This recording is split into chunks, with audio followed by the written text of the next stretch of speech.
नमस्कार दोस्तों, स्वागत है आपका स्टडी फॉर सिविल सर्विसेज में। वीडियो को पूरा देखिए। कोई भी आपका फीडबैक है, कोई सजेशन है, तुरंत वीडियो में कमेंट करके जरूर बताइए। अच्छा लगे तो वीडियो लाइक जरूर कर लीजिए और ऐसे वीडियो लगातार फ्री में पाने के लिए चैनल को तुरंत सब्सक्राइब कर लीजिए और बेल आइकन को जरूर टैप कर लीजिए ताकि आगे भी सारे वीडियो आपको मिलते रहे। यूट्यूब में फॉलो करते हैं तो प्लीज ये वाला फ्री टेलीग्राम चैनल जरूर ज्वाइन कर लीजिएगा। सारे नोटिफिकेशन, सारे अपडेट यहीं पे आते हैं, ध्यान रखिएगा। स्टडी फॉर सिविल सर्विसेज का कोई भी पेड ग्रुप अगर आपको ज्वाइन करना है तो सिर्फ 856480560660897523864455 यही नंबर है हमारे, सिर्फ जहां पे कॉल या व्हाट्सएप कर सकते हैं। इंस्टाग्राम पे हमारा पेज जरूर फॉलो कर लीजिएगा, studyforcivil.services है। ट्विटर पे हमको जरूर फॉलो कर लीजिएगा, @studyforcivils है। सारे क्वेश्चन अटेम्प्ट करिए और स्कोर अपना तुरंत कमेंट करके बताइए। दोस्तों नमस्कार, स्टडी फॉर सिविल सर्विसेज में आप सभी का स्वागत है। यूपीपीएससी प्रीलिम्स एग्जामिनेशन जो मार्च में शेड्यूल्ड है उसकी पेड क्विज हम लोग देख रहे हैं। यहाँ पे हमारे पेड ग्रुप्स भी चल रहे हैं लगातार। लिमिटेड नंबर ऑफ पेजेस का जो मटेरियल है काफ़ी इफेक्टिव है। अभी भी आप उसको पढ़ करके प्रीलिम्स क्लियर कर सकते हैं अपना, ठीक है। अगर आप 8-10 घंटे पढ़ सकते हैं रोज़ तो उसमें एडमिशन लेने के लिए डिस्क्रिप्शन बॉक्स में हमारी कॉन्टैक्ट डिटेल्स हैं और पेड क्विज में भी आप एडमिशन ले सकते हैं प्रैक्टिस के लिए और टेस्ट सीरीज में भी, ठीक है। तो इसकी भी जानकारी आपको यहाँ से मिल जाएगी या हमारे एप्लीकेशन पे भी टेस्ट सीरीज वगैरह अवेलेबल हैं, आप वहाँ पे परचेज कर सकते हैं, ठीक। तो स्टार्ट करते हैं हम अपना वीडियो आज का फर्स्ट क्वेश्चन से।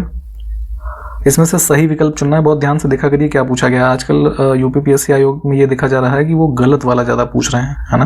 तो अगर आपने ध्यान से नहीं पढ़ा तो आपका आता हुआ क्वेश्चन जो है वो गलत हो जाएगा। तो यहाँ पे क्या है कि लोकगीत संबंधित क्षेत्र और ये उत्तर प्रदेश के क्षेत्र हैं। तो इसमें जो है सही है रसिया। ये मुख्यतः जो ये मथुरा वगैरह का ब्रजभूमि वाला एरिया है वहाँ पे परफॉर्म होता है। और जो अन्य ऑप्शन हैं ये आपस में जो है इंटरचेंज किए हुए हैं। जैसे बुंदेलखंड में हम यहाँ पे आल्हा, है ना, ये किया जाता है। बिरहा जो है ये हो गया हमारा पूर्वांचल रीजन में। कजरी मिर्जापुर का जो रीजन है, ठीक। तो ऑप्शन फर्स्ट। 7वीं पंचवर्षीय योजना के दौरान इसमें से जो है कितने आबादी वाले प्रखंड के लिए एक सामुदायिक स्वास्थ्य केंद्र का प्रावधान किया गया। 5 ईयर प्लान्स की लिस्टिंग प्लीज देखिएगा और उसमें क्या प्रावधान थे, क्या ग्रोथ रेट जो है टारगेटेड थी, क्या अचीव हुई, है ना, ये सब चीज़ें पूछी जाती हैं। तो 7 5 ईयर प्लान हमारा था जो है ये 85 से 90 के मध्य। तो इसमें दिया गया था प्रावधान कि 1 लाख की आबादी पे कम्युनिटी हेल्थ सेंटर इसको स्टैब्लिश किया जाएगा। 2 क्वेश्चन यहाँ पे एक ही प्रश्न में है कि किस पंचवर्षीय योजना के दौरान संसद के द्वारा प्रथम राष्ट्रीय स्वास्थ्य नीति को अपनाया गया। तो ये हमारी फर्स्ट जो हेल्थ पॉलिसी है 1983 की है ना। और ये प्रावधान जो था मतलब किस पंचवर्षीय योजना में था, तो ये 6वां प्लान है ना। ऑप्शन बी को चुनेंगे। और अभी जैसे लेटेस्ट में जो हमारी हेल्थ पॉलिसी चल रही है वो कौन सी है, तो ये 2017 में आई थी, इसको भी ध्यान रखिएगा। गलत विकल्प चुनना है इसमें राष्ट्रीय उद्यान और संबंधित राज्य। तो गलत इसमें है एराविकुलम राष्ट्रीय उद्यान, वो कर्नाटक में नहीं है, केरला में है। तो तीसरा गलत है, अन्य 2 ठीक है। सही विकल्प फिर से चुनना है कुछ ट्राइब्स हैं और किस राज्य में पाई जाती हैं उससे संबंधित युग्म है। तो सिर्फ भूटिया वाला सही है, सिक्किम। बाकी अन्य जो है ये मतलब आपस में चेंज किए गए हैं, इसको देख लीजिए एक बार।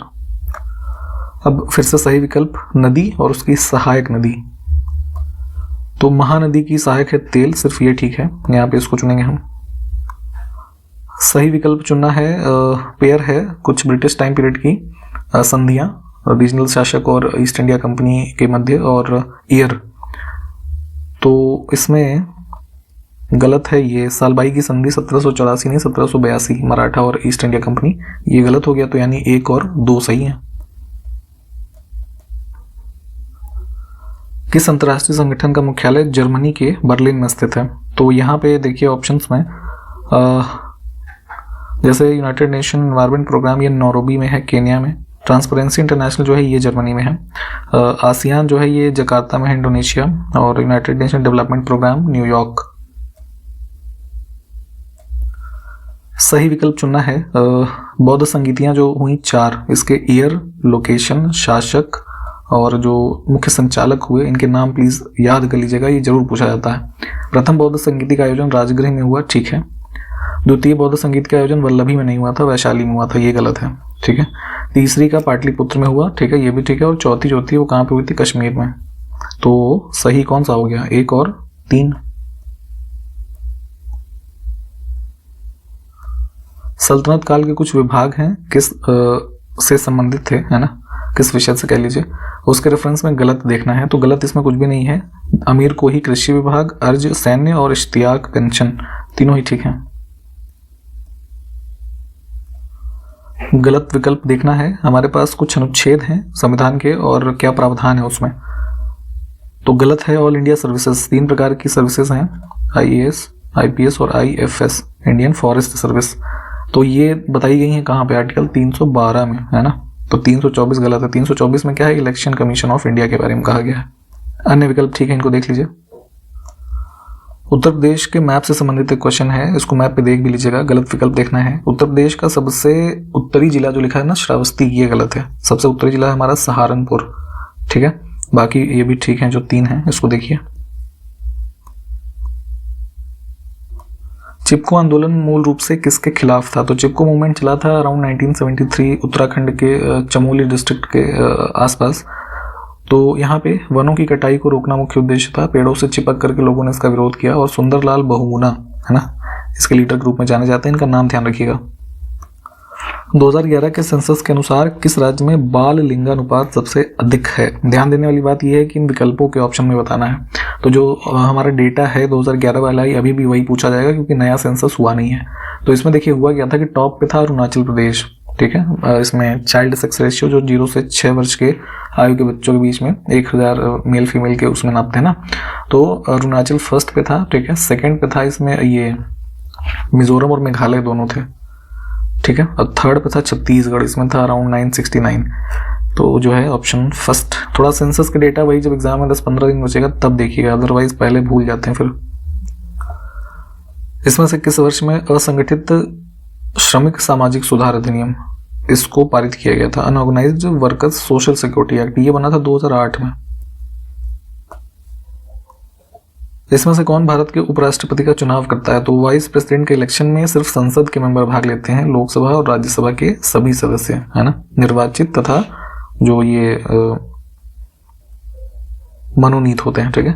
ऑप्शन 1 और 2, विधानसभा के सदस्यों का संबंध इसमें नहीं है, वो प्रेसिडेंट के इलेक्शन में पार्टिसिपेट करते हैं।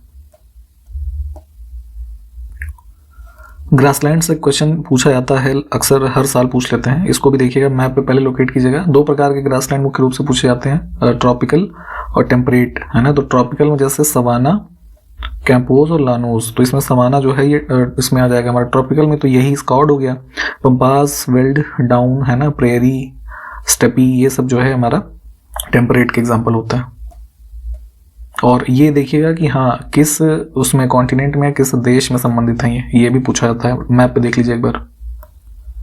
निम्नलिखित केंद्र शासित प्रदेशों में से 2011 की जनगणना के अनुसार महिला साक्षरता दर सबसे अधिक कहाँ पर थी? तो ये थी लक्षद्वीप में अराउंड 92% से ज़्यादा, ठीक है। जैसे उसमें राज्यों में केरला में थी, है ना। रोगियों के दांतों की जांच के लिए जो दंत चिकित्सक के द्वारा प्रयोग किया जाता है दर्पण, वो कौन सा होता है? ठीक है, कभी आपने दांत का ट्रीटमेंट कराया हो तो चूंकि अब दांतों के अंदर वाला पार्ट जो है वो आंखों से दिखेगा नहीं डॉक्टर को भी, तो एक छोटा सा, है ना, लेंस वो यूज करते हैं, तो ये होता है कनकेव अवतल। किस समिति ने यह सुझाव दिया कि उपभोक्ता मूल्य सूचकांक की गणना कैलोरी की खपत के आधार पर की जानी चाहिए? तो देखिए यहाँ पे जो इस तरह के पॉवर्टी से संबंधित कुछ कमिटीज हैं, इसके बारे में पूछा जाता है। जैसे इसमें तो खैर उत्तर है ये डीटी लाकड़ा वाला समिति जो थी, ये 1993 में बनी थी, तो उनका रिकमेंडेशन था ये, है ना। और जैसे इसके अलावा तेंदुलकर कमेटी के बारे में पढ़िए, अलग कमेटी के बारे में पढ़िए, है ना।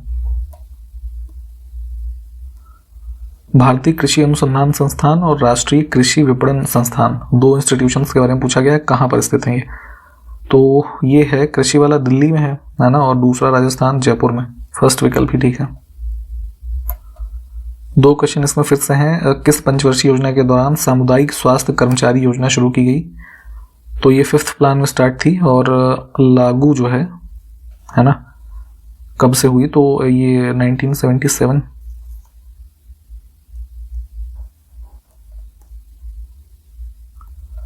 इसमें से किस पंचवर्षीय योजना के दौरान और वर्ष में भारत में ग्रामीण विद्युतीकरण को एक नियोजित कार्यक्रम के रूप में लिया गया था? तो ये 1st प्लान में ही, है ना। इलेक्ट्रिफिकेशन रूरल एरियाज में जो है जाहिर सी बात है तब बहुत ना के बराबर था, तो इसको स्टार्ट किया गया था 1951 फर्स्ट प्लान। अगला है 1862 में किस भारतीय को विधान परिषद में नामित किया गया था? नहीं किया गया था। हाँ देखिए, इसमें लॉर्ड कैनिंग के द्वारा उस समय की जो हमारा ये था ना काउंसिल, तो उसमें 3 लोगों को नॉमिनेट किया गया था, महाराजा ऑफ पटियाला, राजा ऑफ बनारस और दिनकर राव, ये आगरा वाला जो है ऑड हो जाएगा, ऑप्शन सी। थोड़ा इस प्रावधान को डिटेल में देखिएगा एक बार। लोक लेखा समिति का गठन किस अधिनियम के अंतर्गत किया गया इसमें, तो 1919 का जो एक्ट आया था, ऑप्शन बी को चुनेंगे इसके माध्यम से। और पहली बार जो ये गठन हुआ, मतलब इंट्रोड्यूस हुई पब्लिक अकाउंट कमेटी 1921 में। ठीक है। निम्नलिखित में से कौन किसी राज्य का मुख्यमंत्री बने बिना भारत का प्रधानमंत्री बना? तो मोस्टली देखेंगे मुख्यमंत्री जो प्रधानमंत्री हुए हैं, है ना, वो मुख्यमंत्री रह चुके पहले। तो जैसे चौधरी चरण सिंह, ये उत्तर प्रदेश के मुख्यमंत्री रह चुके थे। यहाँ बीपी नहीं, वीपी सिंह, विश्वनाथ प्रताप सिंह, ये भी उत्तर प्रदेश के मुख्यमंत्री रहे थे। चंद्रशेखर जो है इसमें आउट हो जाएंगे, ये सीधे पीएम बन गए थे, है ना। और मुरारजी देसाई जैसे जो अर्स्टवाइल बॉम्बे स्टेट था उसके सीएम थे। ठीक। इसमें देखें पंचशील का सिद्धांत कौन सा एक नहीं है। तो देखिए इंडिया चाइना रिलेशंस में ये एक प्रकार का कोडिफाइड एग्रीमेंट था अराउंड 1954 में, जिसमें 5 सिद्धांत थे मुख्य रूप से, इसलिए इसको पंचशील नाम दिया गया। इसमें गुट निरपेक्षता जो है ये नहीं था, इसको ऑड कर देंगे। यहाँ पे 3 तो ये ठीक है। ठीक है।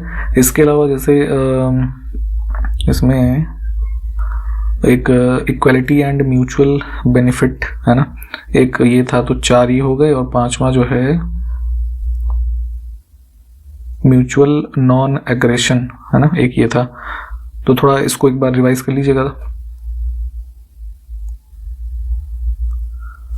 भारत के संविधान से संबंधित निम्नलिखित युग्मों में से कौन सा एक सुमेलित नहीं है?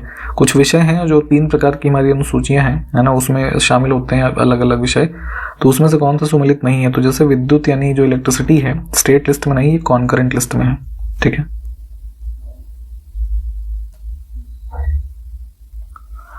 देखिए अभी हाल ही में 16th फाइनेंस कमीशन जो है कॉन्स्टिट्यूट किया गया है। ठीक, इसके बारे में पढ़िएगा आप लोग।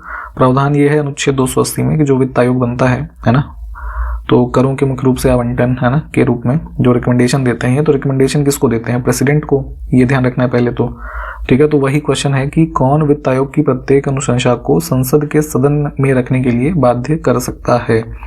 तो प्रेसिडेंट को मिलेगी। फिर प्रेसिडेंट की रिस्पॉन्सिबिलिटी होती है कि उसको जो हमारा पार्लियामेंट है उसके हाउसेस के समक्ष उस रिपोर्ट को प्रस्तुत करना। निम्नलिखित में से कौन प्रसिद्ध अवधि सत्र जो कि 1955 में हुआ कांग्रेस का, उसका अध्यक्ष था? तो ये अवधि जो है ना, एक क्षेत्र है चेन्नई का, वहां पे एक सेशन हुआ ये पोस्ट इंडिपेंडेंस। यूएन ढेबर इसमें जो है अध्यक्ष थे। और यहाँ पे कांग्रेस ने जो है एक सोशलिस्ट पैटर्न ऑफ सोसाइटी, है ना, का जो एक गोल है मुख्य रूप से, उस पर आगे कार्य करने का निर्णय लिया था। ब्रिटिश सरकार के द्वारा घोषित किए जाने के बाद निम्नलिखित में से कौन सा सुधार लाया गया जिसका उद्देश्य भारत में धीरे धीरे जिम्मेदार सरकार का परिचय कराना था या देना था? तो कई सारे आंदोलनों के पश्चात जो ये 1919 का एक्ट आया, है ना, तो उसका ऑब्जेक्टिव यही था कि एक रिस्पॉन्सिबल गवर्नमेंट दिया जाए, भारतीयों को शामिल किया जाए। जैसे अभी हमने पीएससी वाला कॉन्सेप्ट देखा ऊपर, पब्लिक अकाउंट कमेटी, तो ये सब उसी के आउटकम थे, है ना, कि एक रिस्पॉन्सिबल गवर्नमेंट दी जाए। तो ये एक्ट इंपॉर्टेंट था इस क्रम में। दिवंगत न्यायमूर्ति कोंडा माधव रेड्डी की 100वीं वर्षगांठ के उपलक्ष्य में एक विशेष भारतीय डाक कवर किसके द्वारा जारी किया गया? तो यहाँ पे ये ध्यान दीजिएगा कि माधवा रेड्डी जो थी चीफ जस्टिस रह चुकी थी आंध्र प्रदेश और बॉम्बे हाई कोर्ट्स की, और गवर्नर भी रही थी महाराष्ट्र की। तो इन्हीं की 100वीं वर्षगांठ पे ये एक जो है मतलब पोस्ट कह लीजिए पोस्टल कवर रिलीज किया था हमारे वाइस प्रेसिडेंट जी ने, है ना, जगदीप धनखड़। हाल ही में सत्या नडेला को CNN बिजनेस का CEO ऑफ द ईयर 2023 चुना गया था। ठीक है। तो ये किस कंपनी के CEO हैं? तो ध्यान रखेंगे कि किस ग्रुप के द्वारा दिया गया, CNN बिजनेस, और संबंधित है ये इससे माइक्रोसॉफ्ट से, है ना। हाल ही में केंद्रीय औद्योगिक सुरक्षा बल की पहली महिला प्रमुख बनी है। देखिए कोई भी महिला किसी पद पे आए और पहली बार आए, है ना, तो काफी इंपॉर्टेंट होता है। यही सब क्वेश्चन अक्सर पूछे जाते हैं करंट अफेयर्स में। तो इनका नाम है नीना सिंह। ठीक, ये ध्यान रखिएगा। हाल ही में इसमें से किस संस्था ने एक संरचनात्मक विश्लेषण सॉफ्टवेयर जिसका नाम है फीस्ट, इसको विकसित किया है? तो सॉफ्टवेयर्स को कुछ, है ना, कस्टमाइजेबल और अन्य नए फीचर्स को उसमें डेवलप करने के लिए एक ये यहाँ पे फीस्ट नाम से, है ना, एनालिसिस सॉफ्टवेयर मतलब बनाया गया है इसरो के द्वारा? ऑप्शन फर्स्ट, इसका एक फुल फॉर्म भी था फीस्ट का, finite element analysis of structures, इसको भी हो सके तो ध्यान रखेंगे। 30 दिसंबर 2023 को देश की पहली अमृत भारत ट्रेन को, है ना, इनॉग्रेट किया गया एक तरीके से प्रधानमंत्री मोदी के द्वारा उत्तर प्रदेश के किस शहर से? तो ये किया गया था अयोध्या से, है ना, ध्यान रखेंगे। जैसे वंदे भारत ट्रेन है तो उसी प्रकार से कुछ इकोनॉमिकल ट्रेन है अमृत भारत, है ना, इसको तो मतलब इनॉग्रेट किया गया था।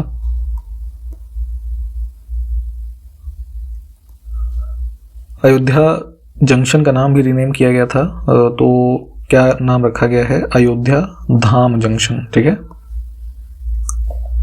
12 से 19 जनवरी 2024 तक कार्बी युवा महोत्सव 2024 का स्वर्ण जयंती समारोह आयोजित हुआ।